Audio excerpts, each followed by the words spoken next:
This is a reading from The Virgin Mary in the Writings of Maria Valtorta by Father Gabriel M. Roschini, OSM. The Remarkable Privileges of Mary. God, in his inexhaustible generosity, lavished remarkable privileges on Mary to enable her to perform her unique functions. These privileges adorned her whole life on earth, from the first moment to the last, so as to make it God's masterpiece. From the first instant of her life, Mary was the Immaculate, as opposed to Adam's other descendants through ordinary generation. She was preserved from original sin. It follows that she was preserved also from the impulse of concupiscence, which causes actual sins. Throughout her entire life on earth, Mary, by a unique privilege, always remained a virgin, before, during, and after giving birth. At the end of her life on earth, as opposed to every other human being, she was assumed, body and soul, into heaven's glory. Thus, the Immaculate Conception, Virginal Motherhood, and Assumption are three privileges granted to Mary only. Valtorta illustrated these three extraordinary privileges remarkably well. The Immaculate Conception. This privilege, granted to Mary at the first moment of her life, is highly meaningful since it sets the tone for her entire life. All of Maria Valtorta's writings, both published and unpublished, are eloquent on this subject. Jesus said to the visionary, "To speak of the conception of Mary, the Immaculate, means to plunge into the sky, light, love." Poema 1, page 29. To plunge into the sky, a most pure, unlimited sky. To plunge into the light, a splendid, infinite light, without the least trace of a shadow. To plunge into love, into an intoxicating, ravishing, divine love. We will plunge into the sky, this ocean of light and of love, as we consider the remarkable privilege of the Immaculate Conception from 3 points of view: in itself, in its foundations, and in its consequences. But first, some preliminaries. The preliminaries pertain to 4 things. 1. Original sin. 2. Mary's obligation to contract original sin. 3. Mary's extraordinary privilege in being preserved from original sin, preserving redemption. 4. Was Mary aware of this privilege before the Annunciation? 1. Original sin. To make things clear, it might be good to distinguish between the original sin which Adam and Eve committed and the original sin which we all inherited from them. Adam's and Eve's original sin. First, I must say that God granted our first parents 3 kinds of gifts. 1. Natural gifts, a body and a rational soul, of course. These were essential for Adam and Eve to be human beings. 2. Preternatural gifts, however, were not necessary for them to be human beings, but they did supplement their human nature. The preternatural gifts were immortality of the body and immunity to diseases. Immunity to concupiscence, in other words, immunity to the excessive tendency to be aroused by what they perceived through the senses. Sinlessness would have been impossible without this kind of immunity, and an abundance of infused knowledge to match their high state of sinlessness. 3. Supernatural gifts, sanctifying grace, which is a participation in the divine nature, with its own kind of virtues and infused gifts. As a result of original sin, our first parents lost the supernatural and preternatural gifts for both themselves and their descendants. They retained only the natural gifts, a rational soul and a body. Humanity, Maria Valtorta writes, was deprived of all that it had spontaneously despised: grace, integrity, immortality, knowledge. Lezioni sull'Epistola di Paolo ai Romani, a commentary on Paul's epistle to the Romans, page 141. The question now arises, what kind of sin was Adam and Eve's original sin? St. Thomas Aquinas answered this question. He maintained that there were many deformities. Footnote 135. Fuerunt plures deformitates. Summa Theologica, 1 and 2, question 82, article 2, ad 1. English translation, New York, Benziger Brothers, 1947, volume 1, page 957.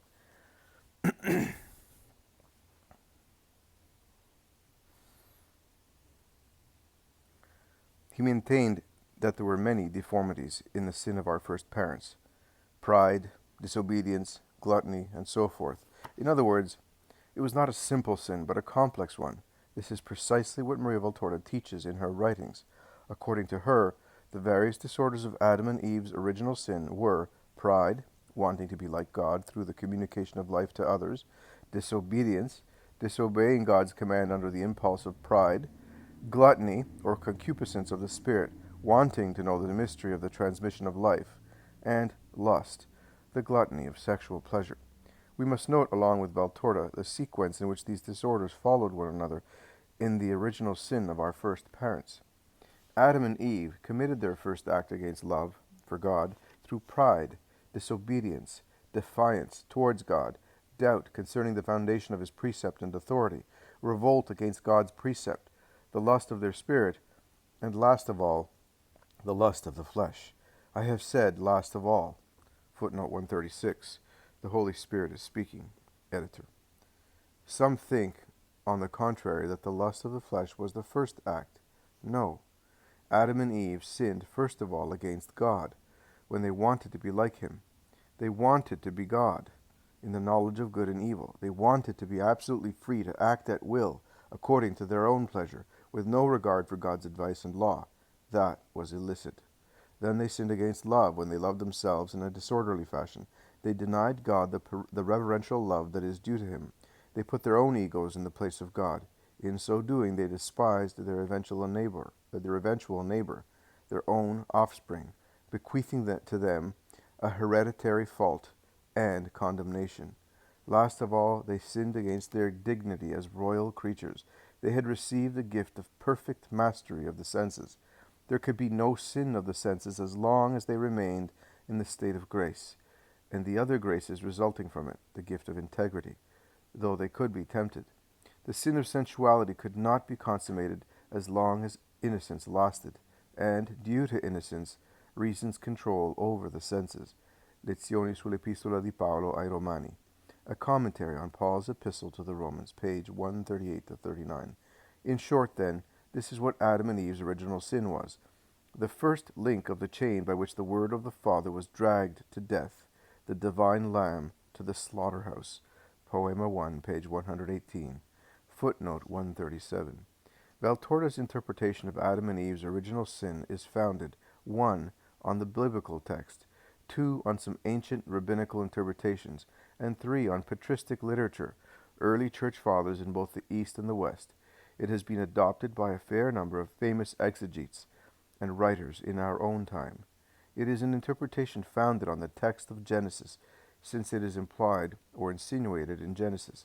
Both the Bible and human experience show that pride and sensuality go hand in hand. As a reflection attributed to St. Augustine has it, what begins in the spirit ends in the flesh. Furthermore, it seems that pride of the spirit hurls its victims into sexual permissiveness. Whoever tries to be an angel, especially a rebel angel, becomes a beast. Professor J. Coppens in F.M. Theol. Love 24, 1948, page 396. Eve's sin began in her spirit, the pride of becoming like God, knowing good and evil, and consummated itself in the flesh. Adam's love for Eve was instrumental in his sin. As St. Augustine pointed out, De Genesi ad Litteram, concerning Genesis 42, PL 34, 452-54. The matter in hand, then, is disorderly love, not at all in harmony with the supreme love owed to God. Adam and Eve's love was carnal and illicit, since it did not heed God's commandment. What caused Adam's original sin was precisely an excessive love for Eve. After they sinned, the eyes of them both were opened, and when they perceived themselves to be naked, they covered themselves. Genesis 3, chapter 7, Due. In other words, they were troubled and felt an imbalance in the area of sexuality. This links original sin to lust. The fact that God inflicted a greater punishment on the woman than on the man, and the very nature of this punishment, in sorrow shall you bring forth children, and the man shall have dominion over you, Genesis 3:16, Due, seems to indicate the nature of the fault. 2. It is an interpretation founded on a few ancient rabbinical traditions. C. J. Coppens, La connaissance du bien et du mal et le péché du paradis. The knowledge of good and evil and sin in the Garden of Eden. Bruges, Paris. Des Clés de Brouwer, 1948, page 24. 3. It is an interpretation founded on Eastern and Western patristic literature. Among the Eastern Fathers we find Saint Justin, Saint Epiphanius, Saint Gregory of Nyssa, Clement of Alexandria, Saint Maximus the Confessor, and Saint John Damascene. Among the Western Fathers, Saint Ambrose, Saint Augustine, and Saint Isidore. Among medieval writers, Alcuin, a medieval anonymous, Saint Bernard, Hugo of Saint Victor, Duns Scotus, and the Blessed John Ruysbroek. See Coppens, Opsit, F.M. Theol. Love, 24, 1948, page 402 to 408. On the other hand, Father Felix Asensio, S.J., Tradición sobre un pecado sensual en el paraíso, tradition about a sensual sin in the Garden of Eden. In Gregorianum, 30, 1949, page 490 to 520, 31, 1950, pages 35 to 62 and 162 to 191, expresses the opinion that none of the fathers mentioned by Coppens, whether in the East or the West, would sufficiently prove the legitimacy of an interpretation of original sin in terms of sexuality. In view of a fair judgment, it is necessary to be aware of original sin's complexity, its multiple deformity, as it appears in Valtorta's writings. Pride, the desire to be like God in determining good and evil, led our first parents to disobey the divine commandments. This disobedience immediately resulted in the loss of integrity, the revolt of the flesh against the spirit, followed by sexual sin. Finally, it is an interpretation adopted by a fair number of famous exegetes and modern writers. Among exegetes, there are Professor Joseph Coppens of the Catholic University of Louvain and the two previously mentioned works, and Father Emmanuel Testa, OFM, in the Holy Bible, under the direction of Most Reverend Salvatore Garofalo. Genesi, Introduction, Primitive History, Turin, Rome, 1968, pages 307 FF, pages 318 FF. Among writers, there are Jean Guiton of the French Academy in Le Développement des Idées dans l'Ancien Testament, the Development of Ideas in the Old Testament, in La Pensée Moderne et le Catholicisme, issue number 9, et en Provence, 1947, page 89 to 130, and Louis Bouillet, Oratorian, in his work Le Trône de la Sagesse, Paris, Cerf, 1957, page 21.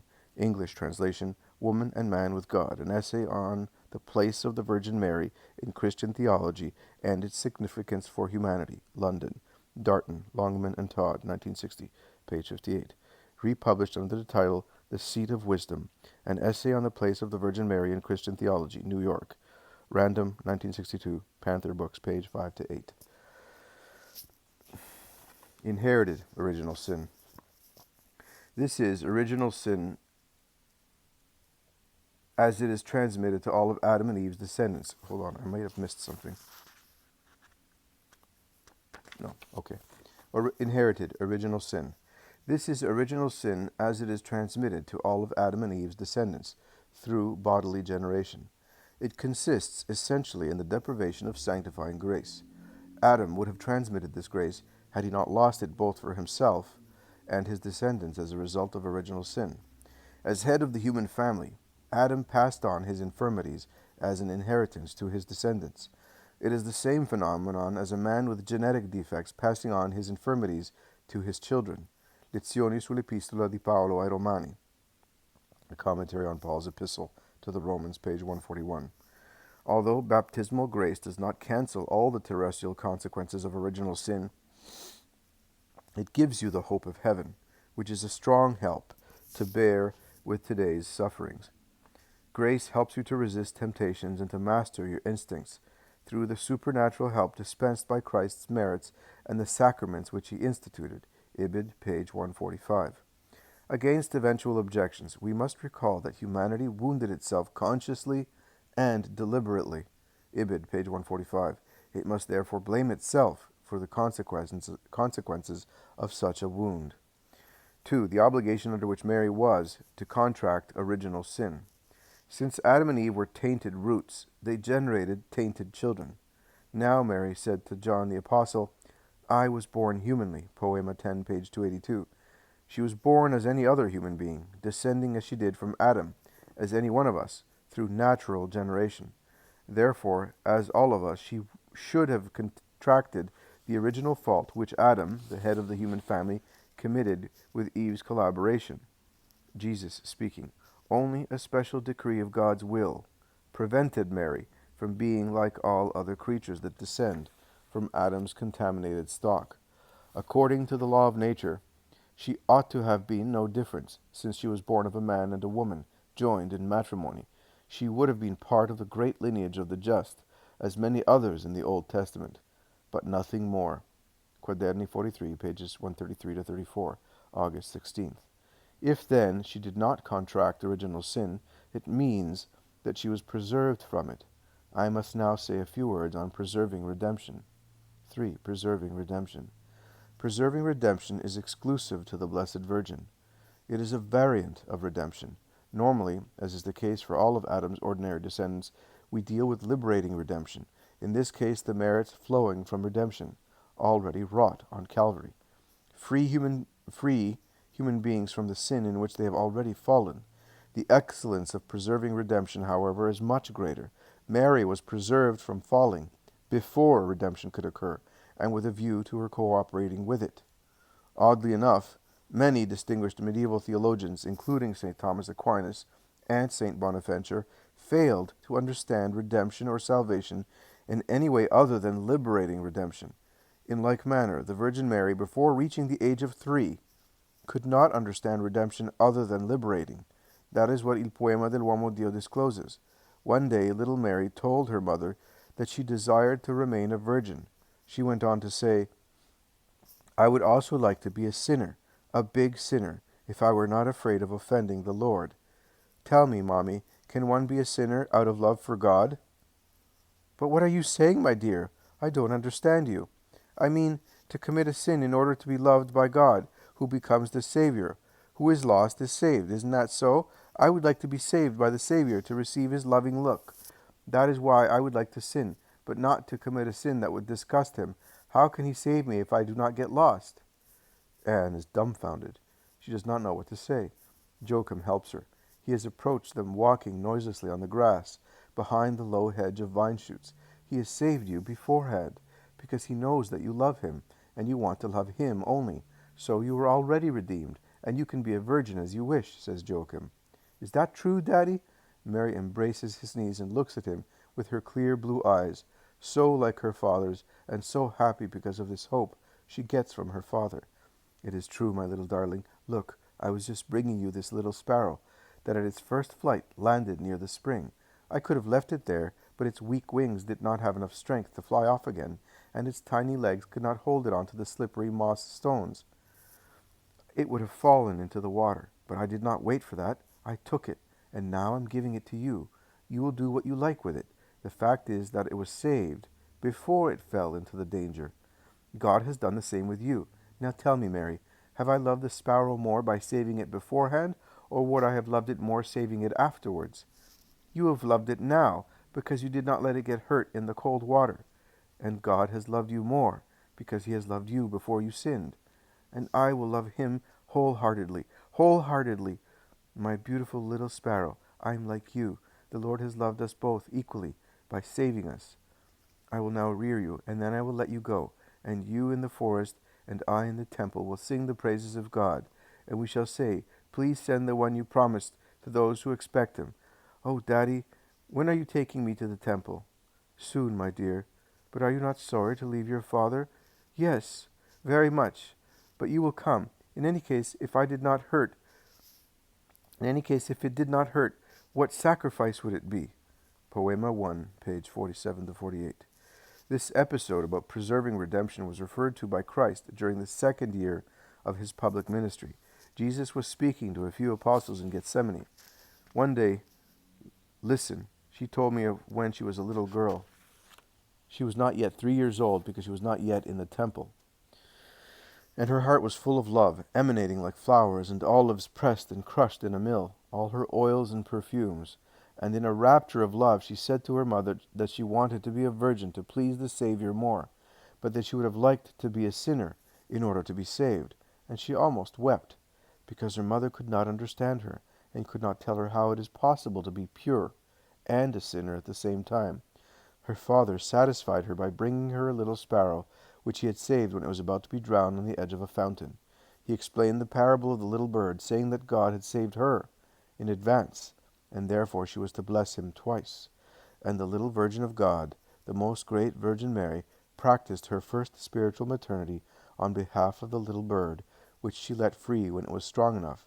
But the bird never left the kitchen garden in Nazareth, where, flying and twittering, it comforted the sad house and the broken hearts of Anne and Joachim when Mary was in the temple. It died shortly before Anne breathed her last. It had fulfilled its duty. Poema 3, page 367. 4. A scholarly question.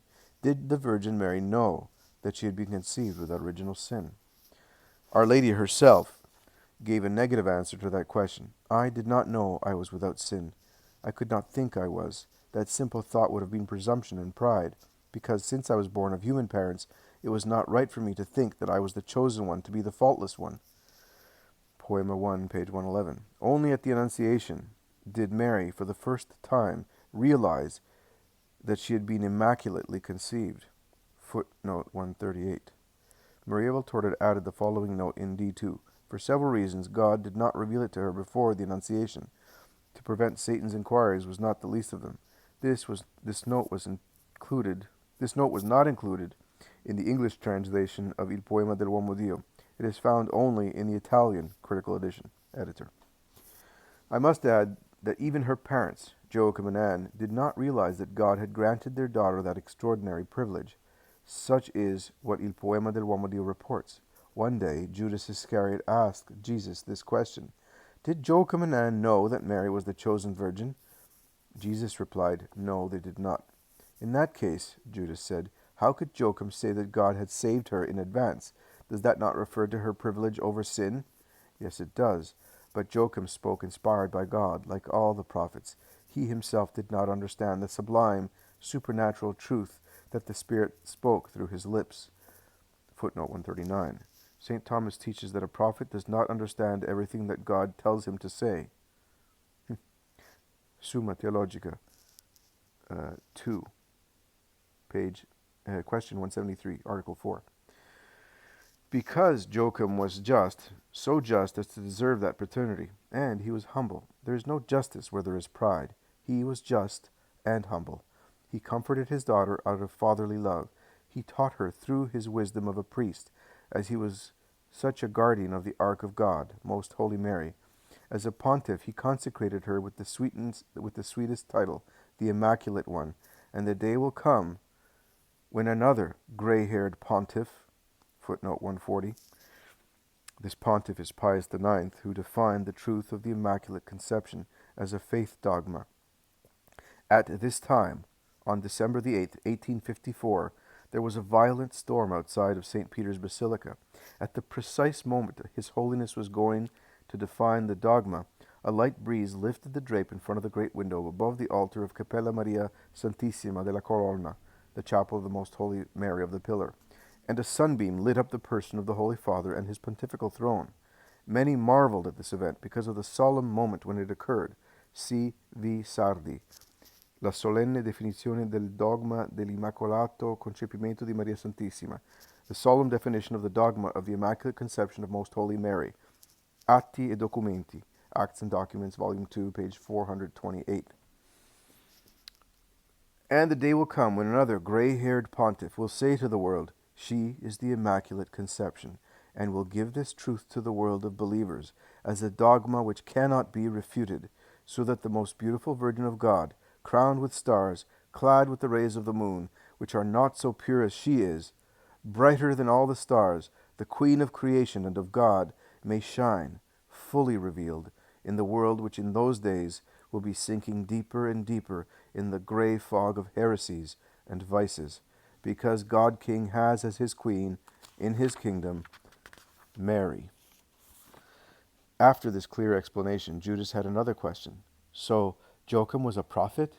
He was a just man, Jesus replies to him. His soul repeated like an echo what God said to his soul, which was loved by God. Poema 3, page 373 to 74. Although she was unaware of her remarkable privilege, Mary nonetheless experienced its effects. Mary speaking. I had all the gifts of God in my condition of immaculate. I did not know I was such, but the gifts were active in my soul and gave me spiritual strength. Poema 1, page 211. After these preliminaries, we are now ready to examine three fundamental questions in the light of Valtorta's writings: the fact of the Immaculate Conception, its dogmatic foundations, and its consequences.